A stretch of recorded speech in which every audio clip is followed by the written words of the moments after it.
My wife has been acting really strange lately. When you've been married for 10 years, you think you know everything about your spouse. Their habits, quirks, the way they like their coffee, the songs they hum while folding laundry. For me, that person was Sarah, my best friend, my partner, my everything. But lately, Sarah has been acting different. It's hard to explain. Small things at first, the kind you wouldn't think twice about. But now, I can't shake the feeling that something is seriously wrong. It started about a month ago, on a random Tuesday night. Sarah had always been an early riser. She'd be out of bed by 6 a.m., energized and ready to tackle the day. But that night, I woke up around 2 a.m. and found her side of the bed empty. At first, I assumed she'd gone to the bathroom, but when she didn't return after 10 minutes, I decided to check. I found her standing in the kitchen, staring out the window. She didn't turn around when I called her name. Sarah? Nothing. She stood there, stock still, her face illuminated by the pale light of the moon. "Hey, are you okay?" I asked, stepping closer. Finally, she turned, and for a moment, I didn't recognize her. Her eyes looked off. Too wide, too bright, like she was seeing something I couldn't. "I'm fine," she said, her voice flat. "Just couldn't sleep."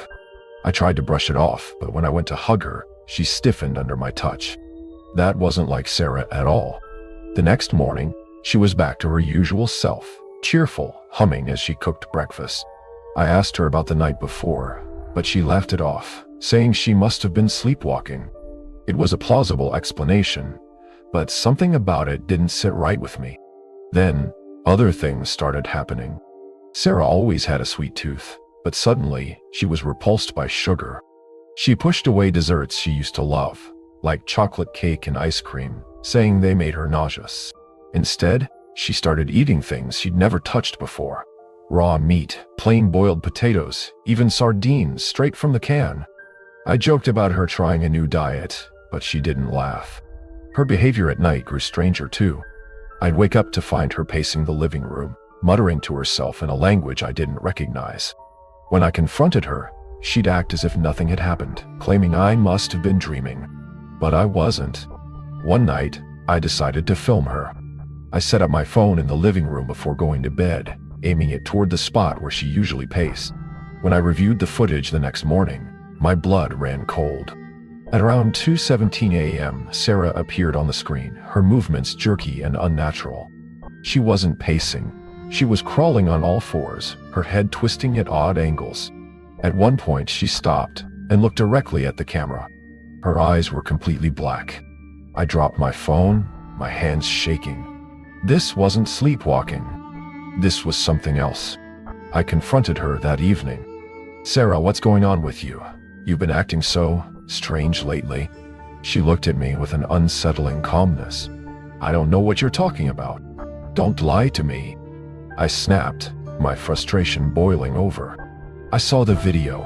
I saw you crawling around like some kind of what?" she interrupted, her voice colder than I'd ever heard it.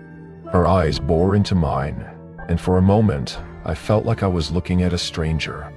I just want to help you," I said, my voice trembling. Her expression softened, but it didn't feel genuine. "I'm fine, really. You're imagining things." But I wasn't imagining things. The following week, things escalated.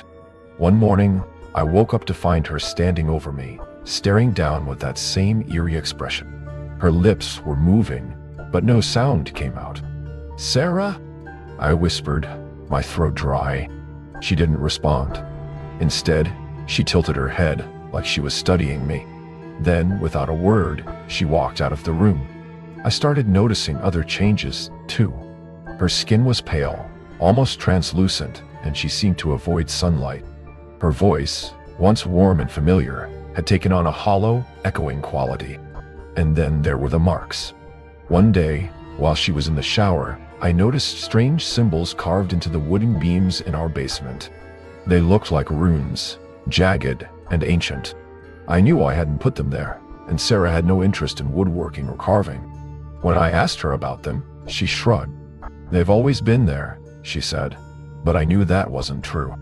I started doing some research, trying to make sense of what was happening.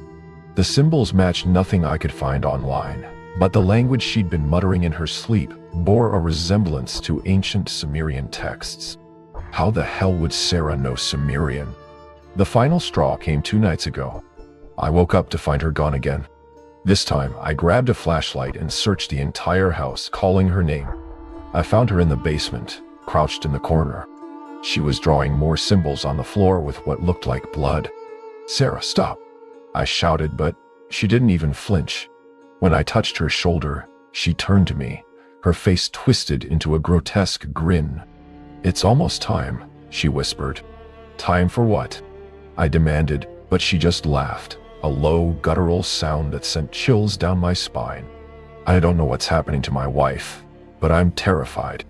I started sleeping with a knife under my pillow, just in case.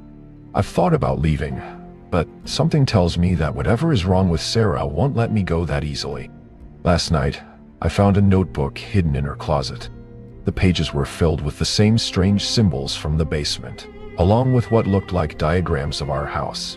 At the end of the notebook, there was a single phrase written over and over again. "Hay is coming." I don't know who he is, but I have a feeling I'm about to find out. If you're reading this, and something happens to me, my wife has been acting really strange lately, and I think it's only the beginning.